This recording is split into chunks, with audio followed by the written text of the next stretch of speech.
بسم اللہ الرحمن الرحیم۔ السلام علیکم ناظرین، آج ہمارے ساتھ ہے پھر مقصود احمد صاحب نسیم۔ وہ بہت ہی ایمان فروز واقعات بتا رہے ہیں اور ملک کے پاکستان کے ساتھ جو اہم واقعات ہوئے ہیں وہ بھی وہ بتا رہے ہیں۔ آج پھر ہم ان سے پتہ کریں گے اور ان سے پوچھیں گے کہ کیا کیا واقعات انہوں نے اپنی زندگی میں خاندان مسیح موعود علیہ السلام میں دیکھے اور پاکستان کے جو حالات تھے کیا دیکھے۔ جی السلام علیکم۔ وعلیکم السلام ورحمۃ اللہ وبرکاتہ۔ آپ کا شکریہ، آپ کا بہت شکریہ۔ آپ کے پروگرام بہت پسند کیے جا رہے ہیں۔ ناروے، کینیڈا، امریکہ، پاکستان، جرمنی، لوگوں کے جو ایمان تازہ ہو گئے ہیں۔ ہمارے خواجہ مومن صاحب ہیں ناروے سے، تو وہ انہوں نے بھی پسندیدگی کا اظہار کیا، وہ جانتے ہیں آپ کو۔ تو پھر آپ کا شکریہ ادا کرتے ہیں کہ آپ نے ہمیں موقع دیا کہ آپ سے ہم باتیں سنیں۔ جی بتائیے گا۔ بہت بہت شکریہ، جزاک اللہ۔ آپ نے خواجہ صاحب کا ذکر کیا ہے تو میں بتا دوں کہ ان کے پاس جو ہے وہ کپڑے کی دکان تھی گولڈ باغ میں۔ جی جی۔ اور میں جو ہے وہ چونکہ فارغ تھا 2 امتحانوں کے درمیان، تو میں نے ان سے کچھ کام سیکھا وہاں پر خریداری کا، جس نے مجھے تمام زندگی جو ہے وہ بہت فائدہ دیا۔ میں خواجہ صاحب کا آج بھی ممنون ہوں کہ انہوں نے مجھے جو ہے اپنی دکان پر رکھا اور سارے کام سکھائے۔ اچھا، اس سے پہلے جو بات ہو رہی تھی وہ حسن مظفر احمد صاحب کی بات ہو رہی تھی پچھلے پروگرام میں۔ اس میں ایک بڑا اہم واقعہ رہ گیا تھا، وہ یہ ہے کہ امریکہ اور جو ہے چائنا، ان کے تعلقات 1970 تک ٹھیک نہیں تھے، ٹھیک ہے۔ تو یہ آپس میں دشمنی کو ختم کرنا چاہتے تھے، لیکن ان کو سمجھ نہیں آ رہی تھی کہ ہم کیا کریں۔ تو ہنری کسینگر صاحب جو کہ مظفر صاحب کے دوست تھے، وہ امریکہ سے تشریف لائے پاکستان کے سرکاری دورے پر۔ انہوں نے کہا کہ بھائی یہ باتیں ہم کیا کریں، کیونکہ آپ تو چائنا کے دوست تھے، تو کوئی ترکیب بتا۔ تو انہوں نے کہا میرے پاس ترکیب ہے، آپ اس پر عمل کریں گے تو انشاءاللہ بڑا کامیابی ہوگی۔ تو میرے صاحب نے یہ پروگرام بنایا کہ کسینگر صاحب کو 3 دن کے لیے جو ہے وہ ہم مری لے جائیں گے سرکاری طور پر، لیکن دراصل وہ اسلام آباد سے جو ہے وہ جائیں گے چائنا، اور وہاں پر جو ہے وہ موزتونگ اور چین سے ملاقات کریں گے۔ تو یہ پروگرام تھا جو میاں صاحب نے بنایا، سرکاری طور پر بنایا، لیکن کسی کو کان خبر نہیں تھی، حتیٰ کہ جو دشمنوں کی اور دوستوں کی خفیہ ایجنسی ہیں ان کو بھی علم نہیں تھا کہ کیا ہو رہا۔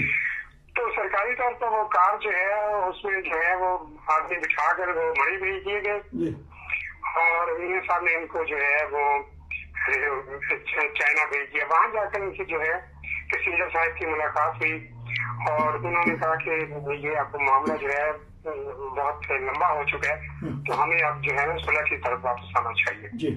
تو اس کے بعد پھر وہاں پر معاہدات ہوئے، پھر وہ کسینگر صاحب جو ہے 3 دن کے اندر پھر پاکستان واپس آئے، پاکستان سے پھر اپنا دورہ مکمل کر کے وہ امریکہ چلے گئے۔ اس کے 1 سال بعد پریزیڈنٹ تھے نکسن صاحب، وہ پھر چائنا تشریف لے گئے، اور اس کے بعد کے حالات جو ہے مغربی ممالک سے جو ہے وہ چائنا کے درست ہونے شروع ہو گئے۔ آج یہ حالات ہے کہ چائنا نمبر 1 جو ہے امریکہ کے بعد، وہ چیزیں خریدنے بیچنے میں نمبر 1 ہو گیا۔ جدید جو پہلے نمبر 1 ہوتا تھا وہ اب 2-3 پر واپس چلا گیا۔ تو یہ چھوٹا سا واقعہ تھا کہ میرے ساتھ کی کیسی ذہانت تھی کہ وہ کیسے پروگرام مرتب کرتے تھے پاکستان کی اور دنیا کی فلاح و بہبود کے لیے، اور یہ دنیا کا ان کا احسان ہے کہ انہوں نے ایسے طریق سے دونوں مغربی ممالک کو بھی قریب کر دیا اور مشرقی ممالک کو بھی قریب کر دیا۔ اچھا، ایک سوال میں پتہ کر لیتا ہوں کہ یہ سرد جنگ جاری تھی، تو اس کا مطلب ہے کہ ساری دنیا جانتی بھی ہے کہ پاکستان کی ترقی اور کامیابی کے لیے جماعتی احمدیہ کے افراد سر دھڑ کی بازی بھی لگاتے رہے اور آگے بڑھ چڑھ کر حصہ بھی لیتے رہے۔ جی بالکل۔ تو اگر یہ ذکر کرنا ہے تو انہیں پھر وہ جنرل اختر حسین صاحب کا ذکر ہوگا، اور جنرل عبدالملک صاحب کا ذکر ہوگا، اور جنرل جنجوع صاحب کا ذکر ہوگا، لیکن وہ باتیں پھر اور لمبی ہو جائیں گی۔ ٹھیک۔ اچھا، اب مجھے ایک تھوڑا سا جس طرح عکس ہے میرے ذہن میں کہ کسی زمانہ میں شاید 70 کی بات ہے یا اس سے پہلے، کوئی چین کے کوئی سرکاری وفد ربوہ آئے تھے، کیونکہ ہم چھوٹے بچے تھے تو سڑکوں پہ کھڑا کر دیا تھا، تو چائنا کا ایک چھوٹا سا لفظ تھا وہ سکھایا جاتا تھا کہ کوئی یاد ہے آپ کے ذہن میں؟